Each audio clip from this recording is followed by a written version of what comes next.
Baru-baru ini Amanda Manopo siaran langsung melalui akun Instagram jualannya di @ambiamandamanopo. Menariknya, Amanda marah kepada warganet ketika live mempromosikan jilbab jualannya.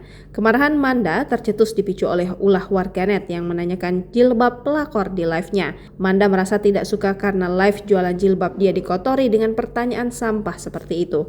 Jilbab di madu ada nggak atau jilbab pelakor? Tanya warganet. Awalnya Amanda hanya tersenyum dan meminta maaf, namun setelah itu langsung bertindak tegas. Biasanya Amanda diam saja, namun kala itu emosinya terpancing hingga akhirnya meladeni isu miring yang menyebut dirinya adalah orang ketiga di antara Arya Saloka dan Putri Anne. Warganet meminta Amanda untuk memberikan klarifikasi terkait pemberitaan miring tersebut. Namun dia mengatakan saat itu sedang berjualan sehingga tidak ada yang perlu diklarifikasi. Hanya saja akhirnya Amanda sedikit buka suara terkait tuduhan miring itu.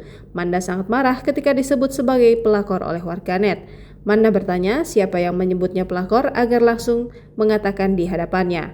Amanda tak peduli dirinya masuk Instagram Lambe Turah karena bicara soal isu miring tersebut.